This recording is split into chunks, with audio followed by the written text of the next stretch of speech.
Oi, galerinha do YouTube, como vocês estão? Espero que estejam todos bem. Hoje o tema do vídeo é sobre sofrimento.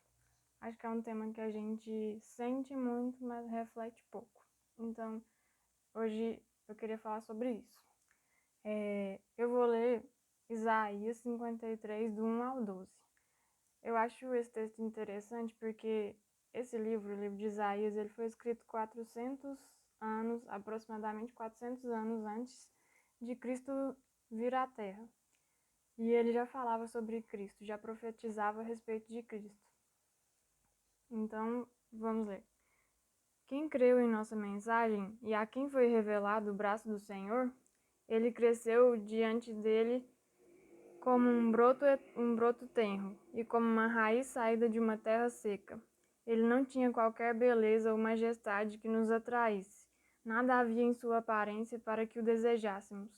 Foi desprezado e rejeitado pelos homens, um homem de dores e experimentado no sofrimento. Como alguém de quem os homens escondem o rosto, foi desprezado, e nós não o tínhamos em estima. Certamente ele tomou sobre si as nossas enfermidades e sobre si levou as nossas doenças. Contudo, nós o consideramos castigado por Deus atingido e afligido. Mas ele foi transpassado por causa das nossas transgressões, foi esmagado por causa de nossas iniquidades. O castigo que nos trouxe paz estava sobre ele, e pelas suas feridas fomos curados. Todos nós, tal qual ovelhas, nos desviamos, cada um de nós se voltou para o seu próprio caminho. E o Senhor fez cair sobre ele a iniquidade de todos nós. Ele foi oprimido e afligido, e contudo não abriu a sua boca. Como um cordeiro foi levado ao matadouro, e como uma ovelha que diante de seus tosqueadores fica calada, ele não abriu a sua boca. Com julgamento opressivo ele foi levado. E quem pode falar dos seus descendentes? Pois ele foi eliminado da terra dos viventes. Por causa da transgressão do meu povo, ele foi golpeado. Foi-lhe dado um túmulo com os ímpios, e com os ricos em sua morte. Essa parte aqui, os evangelhos falam, né, que um homem rico comprou um túmulo entre os ricos, né, entre os túmulos ricos, e pediu para que ele pudesse enterrar o corpo de Jesus, né? Então, 400 anos antes da vinda de Jesus. Isso já foi predito. Embora não tivesse cometido nenhuma violência, nem houvesse nenhuma mentira em sua boca. Contudo, foi da vontade do Senhor esmagá-lo e fazê-lo sofrer. E embora o Senhor tenha feito da vida dele uma oferta pela culpa, ele verá sua prole e prolongará seus dias, e a vontade do Senhor prosperará em sua mão. Depois do sofrimento de sua alma, ele verá a luz, e ficará satisfeito. Pelo seu conhecimento, meu servo justo justificará a muitos, e levará a iniquidade deles. Por isso, eu lhe darei uma porção entre os grandes, e ele dividirá os despojos com os fortes. Porquanto ele derramou sua vida até a morte, e foi contado entre os transgressores. Pois ele levou o pecado de muitos, e pelos transgressores intercedeu. Esse texto nos fala de vários sofrimentos, várias dores que Jesus passou. Aí eu separei algumas coisas aqui. Primeiro, Jesus sofreu. Ele era um homem de dores, experimentado no sofrimento. Ele foi rejeitado. A gente acabou de ler que ele foi desprezado e rejeitado pelos homens. Os fariseus que o levaram para ser julgado, né, que quiseram que ele fosse julgado, fizeram de tudo para que que isso acontecesse. A multidão, que quando, se não me engano, Pilatos perguntou se eles queriam que soltasse Barrabás, que era um ladrão, ou se eles queriam que soltasse Jesus. A multidão, que era uma multidão de judeus, gritou que soltasse Barrabás ao invés de Jesus, sendo que Jesus não tinha pecado algum. Então ele foi rejeitado. Jesus também foi traído. Todo mundo sabe que Jesus foi traído por Judas, um dos seus amigos, dos seus discípulos.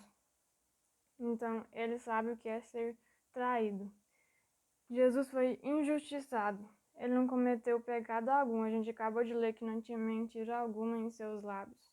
Que ele era justo e mesmo assim ele foi morto como se fosse um ladrão, como se tivesse feito algo errado. Foi morto porque ele dizia que era o Filho de Deus. E ele realmente era, né? Ele foi humilhado. Jesus teve uma morte humilhante. A morte de cruz, ela é muito humilhante porque ela é em praça pública. Num lugar que as pessoas passam e veem, né? Não é exatamente uma praça, mas é um lugar estratégico para que as pessoas vejam as pessoas que estão morrendo na cruz. E além dele morrer numa cruz, ele foi crucificado entre dois ladrões. Uma pessoa justa, uma pessoa que não tinha pecado algum, que era Deus, foi morto entre os ladrões. Então, eu não sei qual o sofrimento que você está passando, mas eu sei que Jesus sabe o que é sofrer. Ele veio aqui e ele sentiu nossas dores. Ele não apenas sabe das nossas dores porque ele é onisciente e sabe todas as coisas. Ele sentiu na pele as nossas dores, os nossos sofrimentos. E uma coisa importante de se pensar é que Jesus não parou no sofrimento. Jesus não se rendeu às dores. Eu quero ler em Hebreus 12, 2-3. Tendo os olhos fitos em Jesus, autor e consumador da nossa fé, ele, pela alegria que lhe fora proposta, suportou a cruz, desprezando a vergonha, e assentou-se à direita do trono de Deus. Pensem bem naquele que suportou tal oposição dos pecadores contra si mesmo, para que vocês não cansem nem desanimem. Jesus não supervalorizou o sofrimento. Ele olhou para as pessoas e falou: eu vou morrer por elas. Vale a pena. Esse sofrimento vale a pena. As pessoas vão ser salvas por minha causa. E eu quero ter elas na eternidade junto comigo. Jesus não olhou para o sofrimento, ele olhou para o benefício que o sofrimento geraria. Na hora que a gente está sofrendo, às vezes não faz sentido.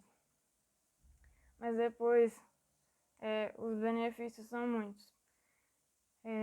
As nossas feridas podem curar outras pessoas, como Jesus. Por meio das feridas dele, nós somos sarados. As nossas experiências de sofrimento, as nossas experiências traumáticas podem ajudar outras pessoas a vencer. E nós podemos vencer porque Cristo venceu. Em Apocalipse 13:8, fala que Jesus é o Cordeiro que foi morto desde a fundação do mundo. Então, eu acho muito interessante esse versículo, porque Deus é onisciente. Ele sabe todas as coisas. Então, antes de criar o mundo, quando ele criou o mundo, ele já sabia que Jesus teria que morrer pela humanidade. Quando ele criou o ser humano, ele já sabia que teria que morrer pela humanidade, para que nós pudéssemos ter acesso a Deus, para que nós pudéssemos passar a eternidade com Deus. E isso é um amor tremendo, porque ele criou a gente, ele não abriu mão de ter a gente.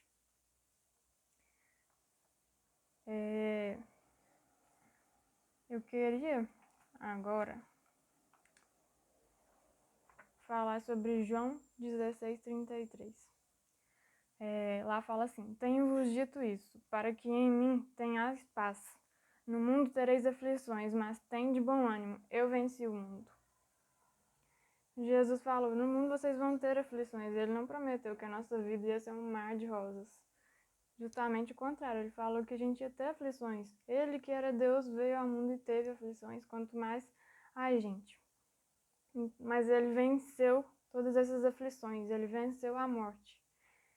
E por causa da vitória dele, nós podemos vencer. E aí ele nos diz: tenham bom ânimo. Tenham bom ânimo. Vamos lutar, vamos continuar. Com ele nós podemos vencer. Ele é a nossa esperança. Ele é o caminho, ele é a verdade, ele é a vida. Então que a gente possa se apegar a essa esperança sem desanimar. Que a gente não se renda aos sofrimentos, que a gente não se renda às dores, mas que a gente persevere. porque aquele que perseverar até o fim será salvo. Então, que nós possamos nos apegar às palavras de Jesus, porque tudo passa, menos as palavras de Jesus. Então, como diz naquele filme lá, o Procurando Nemo, continue a nadar. Que você tenha um dia tão doce como doce de leite. Um beijo, um queijo, fica com Deus. Tchau, tchau.